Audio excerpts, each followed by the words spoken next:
Ladies and gentlemen, I recorded this video last night. 30-minute long video. Didn't have my sound on. Didn't have my mic on. We have fixed that today. You see that little bar going up? We got the mic on. It is the morning of the first day of college basketball, and that means that it's time for Bracketology. I am so excited. This is the video that definitely and by far y'all love the most on this channel. So we're going to get right after it with the preseason bracket. Now, do take this with a grain of salt because I had North Carolina making the national title and my number one overall seed last year, and they didn't even make the tournament. I look back at my preseason one from last year. I had Oregon in the Elite Eight or something. They didn't even make the tournament. A lot of teams that did really well, I didn't even consider making the tournament. So obviously there's a whole season left to play, but these are my preseason projections for seeds. Let's get into it. I already made the picks. I'm just going to move this and edit this because I already edited this all last video that the sound wasn't on. But let's get into round one.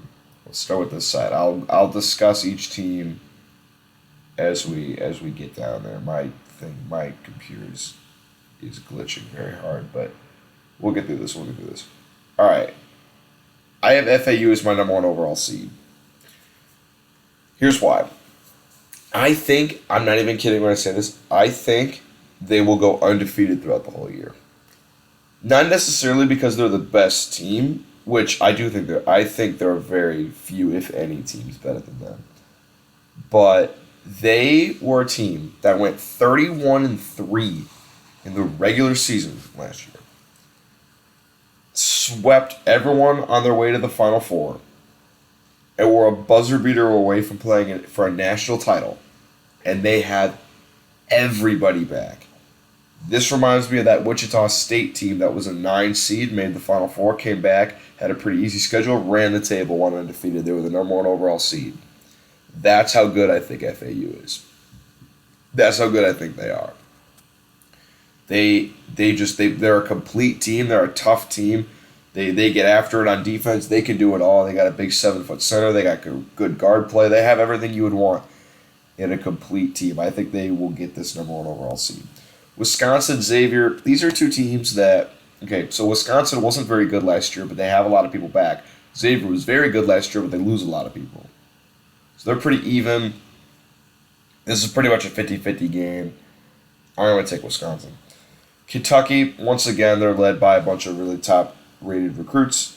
But I feel like nowadays you can't really rely on freshmen as much as I think in years past. You need kind of a more experienced team. I think the transfer portal is a reason for that.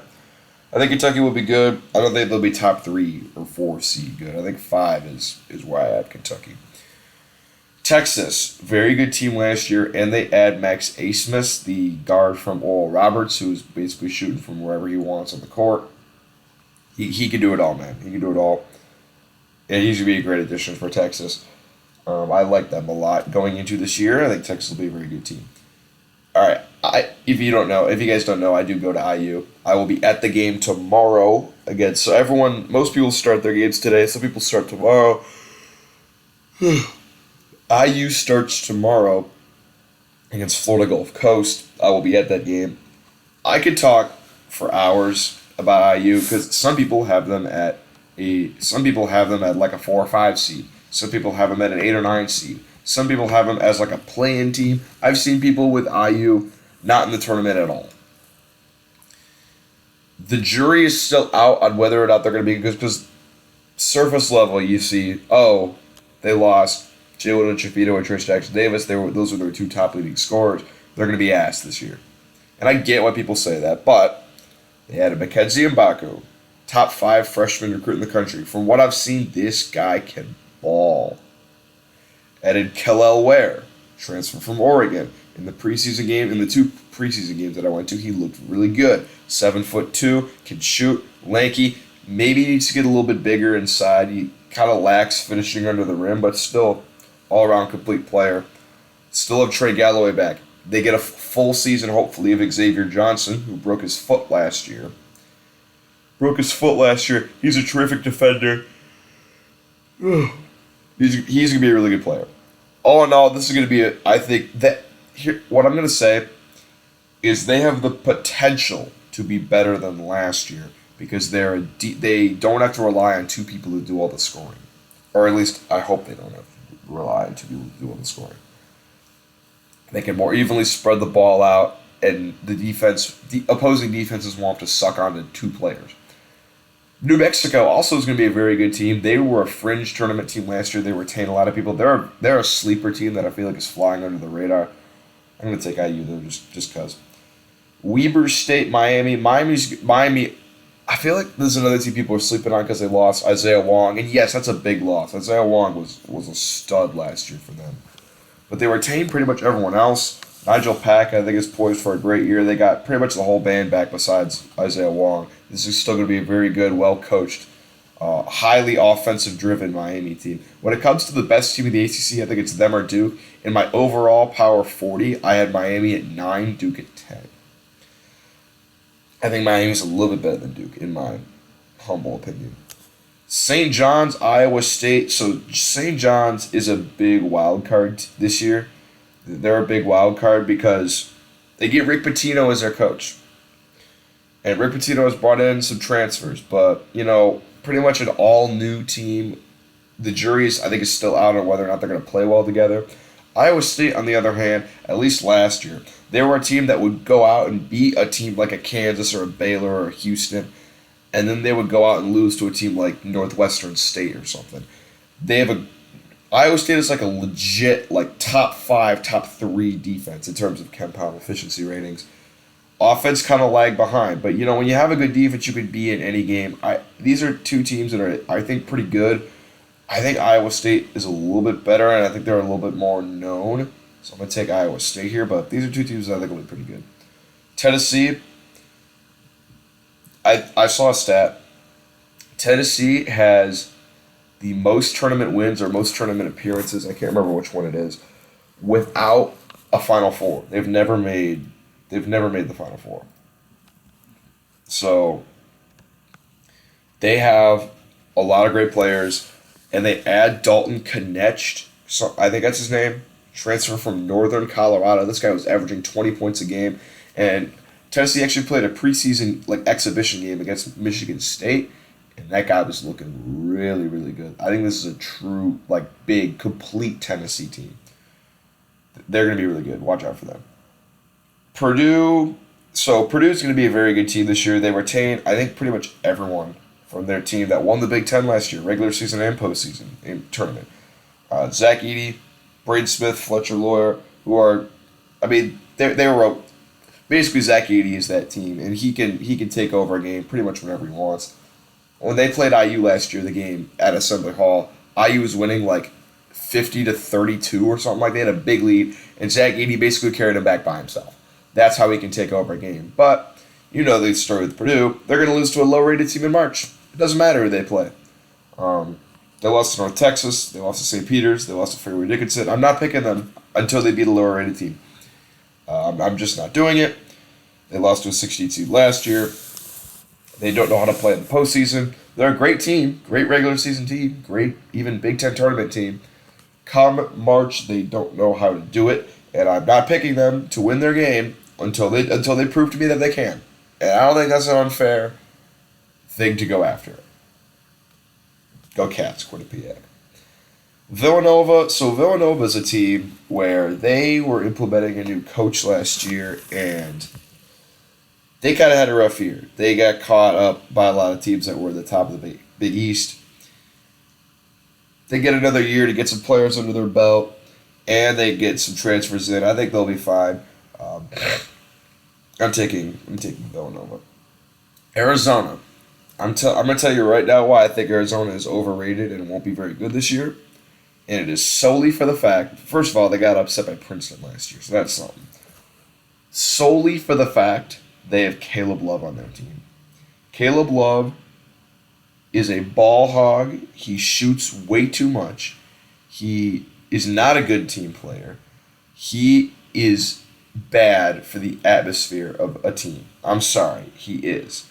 He sunk. He was part of the reason North Carolina was so bad last year. Because he just would continue to shoot, continue to do all this stuff. Yeah, he averaged a bunch of points because he's taking 50 shots a game. Not a good team player. He's going to make it all about him. This is a Charleston team that was very good last year. Very good last year. They held San Diego State to a really close game, and San Diego State went and played for a national title. Charleston retains, I think, most of their players from last year. They were really good last year. I think they're poised for another good year this year. I'm taking them as this. I think it's an easy slam dunk upset in my opinion. Like I said, it's November and we're talking about possible March matchup. So take this with a grain of salt. Arkansas, they've looked really good. They played Purdue in a preseason game. Granted, preseason game. But they did beat them at home. So Arkansas, a very good team. I like what I see out of them. Illinois, also, I think, so when it comes to the Big Ten, I think there are two tiers. Tier 1, I think, is Michigan State and Purdue. Tier 2, Illinois, IU, Maryland. Illinois, IU, Maryland, 3 very good teams. Illinois returns Coleman Hawkins. They return Terrence Shannon. They return Dane Danger. Very good team last year. I think that they will take a step this year and maybe compete for a Big Ten regular season, postseason. They're good. Trust me, Illinois is good. Creighton, another very strong team. They have Baylor Shireman, Ryan Kalkbrenner. They were very good last year. They were complete on the offensive side of the ball and the defensive side of the ball. I like teams that can go out and win a game 88-80 and also win a game 55-50, if that makes sense. You got to be able to play both sides of the ball. Creighton does that very well. I think they will win the Big East because they're the most complete. I think they're the most complete tournament-ready team in the Big East. Love Creighton this year. Maryland. I saw Maryland play last year against IU. IU beat them, but Maryland looked very good. They have a lot of really good players. They're a complete team. And they're going to be, I think, better this year than last. They return a lot of people. Really high on Maryland this year. UNC. They're lucky I even put them in the bracket. Because this team was abysmal last year. They were good in terms of the grand scheme of all 300-some teams in basketball. But they were the number 1 team overall in the preseason last year. And they didn't even make the tournament. And they lose Caleb Love, which could be good, could be bad. Jury's still out. Their point guard is a freshman who's reclassifying this year. He wasn't even supposed to be he was supposed to be a senior high schooler now, but he's reclassifying. They had Cormac Ryan from Notre Dame. The only reason I'm having them this high is because their name is North Carolina. That's it. They have proved nothing on why they should be here other than their name is North Carolina. I don't know why they're ranked. I don't know why they're getting all this hype. 10 seed. Prove me wrong. Houston, complete team, adds LJ Cryer. Going to the Big 12. They're going to be a fun team to watch. Houston in the Big 12 is going to be really good for them because they're going to be able to prepare for the tournament better because they're going to be playing better teams all year. They're going to be playing Baylor. They're going to be playing Kansas. They're going to be playing Texas. They're going to be playing Texas Tech, Texas A&M. They're going to be playing all these good teams instead of all these bummy teams in the American every other game. They're going to be much better prepared for March, I feel like. Yeah, they might lose some games. They might be a lower seed. Like, I have them at a 2, but they might be a 3 or 4. They're going to be tournament ready. Watch out for Houston. Other side, let me move this real quick. How long are we? 14. All right. Kansas, juggernaut this year. They're just always really good. They add Hunter Dick. They lose Grady Dick. They add Hunter Dickinson. 1 seed last year. Going to probably be a 1 seed this year again. They're loaded. You know it's Kansas. I'm not even going to go that deep into them, at least for this first round. Ohio State, this is a team that was good on paper last year, like player-wise. But they lost a lot of games to teams they really shouldn't have. But then they got to the Big Ten tournament, and they were running through teams. They almost beat Purdue to make a Big Ten title. They had the talent is there for Ohio State. They just got to put it all together for a full season. I think an 8 seed is fair. Providence, also a very good gritty team that, is always up there in terms of teams you got to watch out for, but I like Ohio State. USC. This is a team that I think was, a 10 seed or something last year. They got a lot of that team back, and they add Isaiah Collier, who's the number one recruit in the country. Don't know how good he's going to be, but from what I hear, he's supposed to be very, very good. And they add Bronny James, of course, LeBron James's kid. Now, he has something wrong with, his heart. He has, a heart condition or something. I don't know what's fully going on with that. He's not going to play opening night, but if he is able to suit up at all this year, could be a valuable piece for this USC team. They have a nice combination of young freshman talent and veteran leadership. I like USC a lot. A&M, 7 seed last year. They were poised to make a run, I feel like, but they got caught by a white-hot Penn State team that did come in and beat them. But they get pretty much everyone back. Wade Taylor, dog, one of the better players in college basketball total. They're going to be very good this year. Watch out for A&M. San Diego State lost a lot from their national title team, but, they still made a national title. They still got a lot of experience from the players that they have left. They'll still be pretty good. Duke, I don't get the Duke 1 seed hype. They were a 4 seed last year and lost to the second round. I think they'll be good. A 3 seed still very good. I still have Duke in my top 10. I have them at 10 in my rankings. People might say Duke at a 3 is criminal. I'm going to need to see a little bit from them. But all in all, it's still going to be very good. Dayton, Alabama. Alabama, they're losing a lot from a team that was the number 1 overall seed last year. Brandon Miller was really the engine that made that team go. They still have some talent left, but ultimately, I don't think they're going to be a top 4, top 5 seed. Dayton, always a scrappy team you got to watch out for. They have a very veteran team this year. Dayton's one of those teams where it's every 4 years when most of their players are seniors, they're going to be pretty good. I like Dayton coming into this year. I'm going to take them. Marquette is, I'm trying to find the right words. They were one of the best, if not the best team on offense last year. Tyler Kolek, terrific guard. They were just high tempo, high offense, a lot of fun to watch. Defense, kind of mid. But they retained, I think, everyone that matters from that team that won the Big Ten tournament and Big East regular season, Big East tournament. They're going to be very good. My buddy Zach, we started a college basketball club. We're going to do this, but at IU in a club format. He's the president, I'm the vice president. He has Marquette winning it all. In his he made a bracketology too. He has Marquette winning it all. So watch out for them. Michigan State, they have some terrific guard play. Tyson Walker, AJ Hoggard, great players. Malik Hall, who I feel like has been at Michigan State for forever, it seems like. He's back. They get Xavier Booker, top recruit from the state of Indiana, 5-star. They're loaded, man. They're loaded. This is a team that made the Sweet 16 last year, was an overtime game away from making the Elite Eight.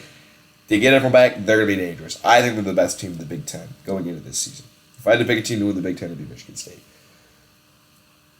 Colorado last year was very interesting because they had some very good wins against some very good teams. And then they had some pretty head-scratching losses against some pretty bad teams. They lost to Cal at one point, but I'm pretty sure they beat Arizona or something. They were all over the map in terms of who they were beating, who they were losing to. They get a lot of that team back. I think they're going to be a sneaky good team this year. Virginia, you know what you're going to get out of Virginia. You get the pack line defense and a team that's going to probably lose in March like they did last year, but they're still good. I'm going to take Colorado. St. Mary's, again, you know what you're going to get with St. Mary's. You're getting 5 white guys that know how to play defense. That's their bread and butter. This is one of the more highly hyped up St. Mary's teams in the past few years. Expecting big things out of them. Baylor, Baylor, Sky Drew has been recruiting a lot of very quality depth the last few years. And pretty much when that quality depth is no longer depth that needs to become a starter, they've been able to do so very well. So, sorry. I lost my train of thought. Baylor's going to be good. You know Baylor. They're going to be good. UCLA, they lost some talent, but I'm a big believer in Mick Cronin. This is a guy that has done more with less. He's brought an 11 seed UCLA to the Final Four. I think 6 seed is fair for UCLA. I think they're going to be pretty good come March. This is going to be a team that I think is going to gain experience throughout the year and be ready when the time comes. Gonzaga, a lot of transfers coming in, but again, Mark Few, very good coach. Gonzaga, very good team. Gonzaga always loses in March when it matters. Sorry, they always make it pretty far and then lose to someone. And I want to see Gonzaga win a national title. I really do. I really do. That's a team that I feel like deserves a national title. But they've come close. They haven't been able to do it yet, though.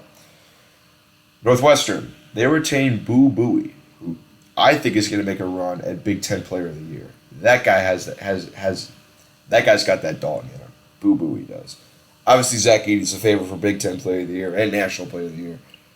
But watch out for Northwestern. Auburn, very good, complete team. This is honestly a coin flip for me. I'm just going to show a bunch of glaring Big Ten bias and pick Northwestern. And then UConn, they won the national title last year. They did lose some people, but again, still very good, still very well coached. UConn 2 seed, I like them a lot. Let's, all right, I moved the wrong side. All right, we'll just do this side first. Kansas over Ohio State, easy. This game was tough. I debated on this game a lot.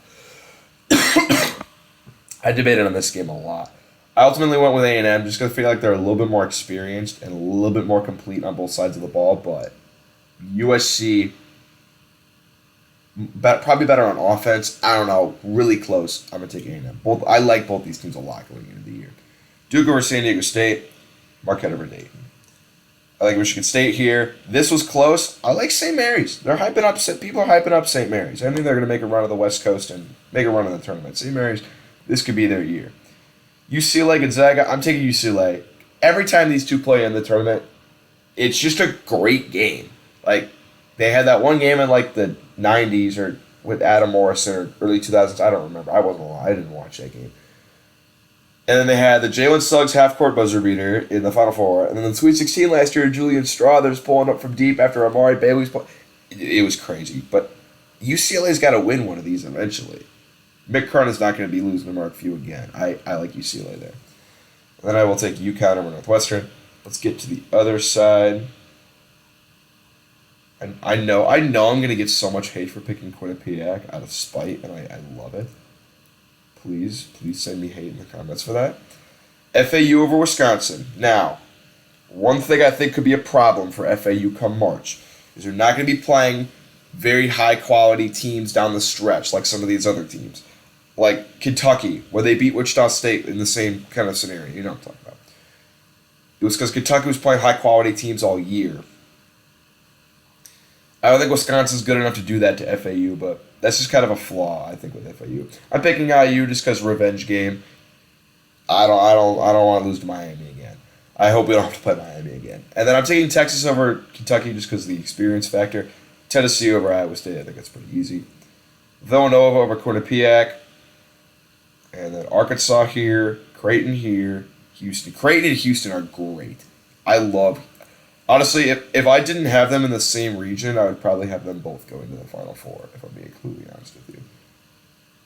What round is next? Elite 8? I'm just going to take this all away. And you can see who I pick. I'm taking Texas over FAU, much as I love them.